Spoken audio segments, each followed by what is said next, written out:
আমার ভরদ্বাজ গোত্র। এই যে মায়ের মূর্তি তৈরি, এগুলো কি মাকে উদ্দেশ্য করে দেওয়া হয়? আমরা তৈরি করি 150 পিস। 1 বছর মায়ের পুকুরেই সেই কাঠাম থাকে, 1 বছর পরে আবার পুনরায় আমাদের দুর্গা পূজার হচ্ছে দশমী। কতগুলো ছোট ছোট এরকম কালী তৈরি হয়?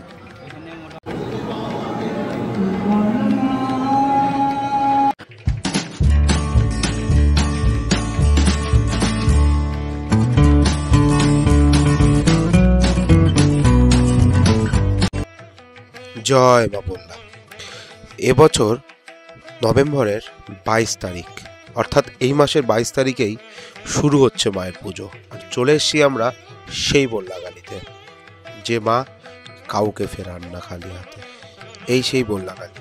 কালী মন্দিরে প্রবেশ করে গেছি, আর আমার সামনে রয়েছে পুরোহিত মশাইকে জিজ্ঞেস করব এবছরের পুজোর ব্যাপারে। এই দেখো আমার সামনেই রয়েছে, তোমরা দেখতে পাচ্ছ পুরোহিত মশাইকে।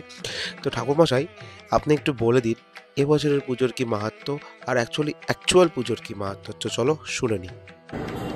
জয় মা বললে আমার মা সবার মা, অরূপ চক্রবর্তী। আমাদের মেন পুজো হচ্ছে 22শে নভেম্বর। তো 22শে নভেম্বর আমাদের সকাল থেকে একদম সকালে স্নান থেকে শুরু হয় পুজো, রাত্রি 10টায় ঘট বানানো, 11 থেকে মায়ের পুজো শুরু হয়, আর পুজো শেষ হতে হতে ভোর 4টে বেজে যায়। জয় মা বললাম, সবার মঙ্গল করো মা। মায়ের প্রতিমা তৈরির কাজ প্রায় কমপ্লিট। এই মাসেরই 22 তারিখে মায়ের পুজো। এবার আসি মায়ের বলির ব্যাপারে কিছু কথা বলতে। মায়ের পুজোর তো অনেক মাহাত্ম্য আছে।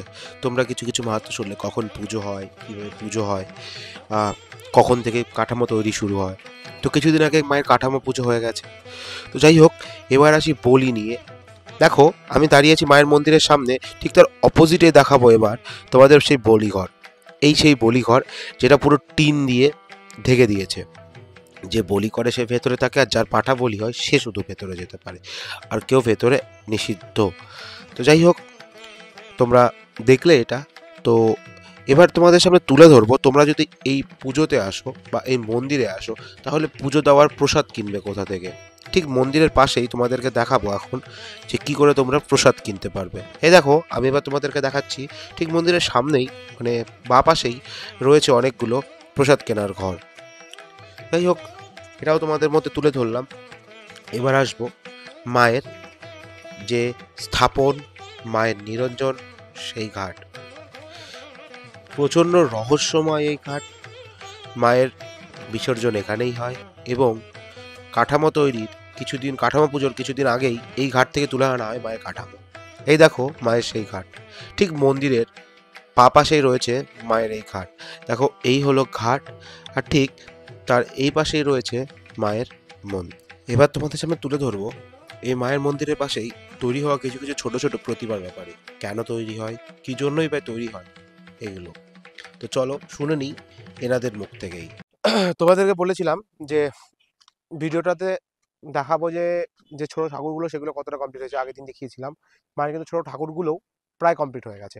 এই হচ্ছে মায়েরকে যে উদ্দেশ্য করে, মানতকে উদ্দেশ্য করে যে ছোট ছোট ঠাকুর মায়ের মন্দিরে দেওয়া হয়, সেই ঠাকুরগুলো প্রায় এতটা কমপ্লিট হয়ে গেছে। এইদিকেও ঠাকুর তৈরি হচ্ছে, ওইখানেও ঠাকুর তৈরি হচ্ছে, আবার ওই দিকেও ঠাকুর তৈরি হচ্ছে। এখানে ভোলা মায়ের কৃপাতে লোকে ঠাকুর মানত করে, লোকের উপকার হয়, এই জন্য এখানে ঠাকুর প্রতিমা বানানো হয়।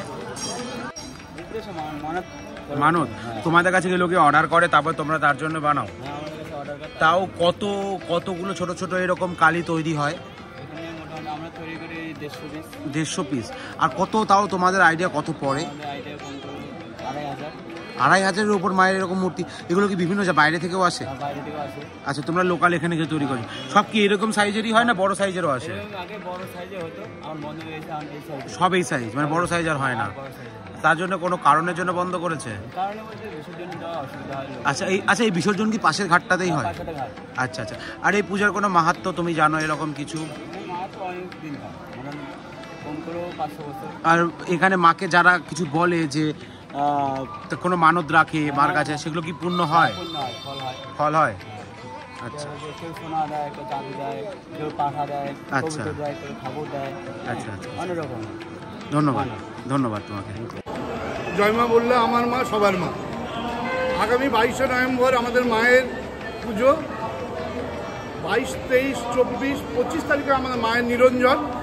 সেই উপলক্ষে সমস্ত পুণ্যার্থীকে আমাদের মায়ের মন্দিরে মাকে দর্শনের জন্যে আসার জন্যে আমাদের গোল্লা মায়ের কমিটি ও পুরোহিতের তরফ থেকে সমস্ত পুণ্যার্থীকে আসার জন্য নিমন্ত্রণ রইল।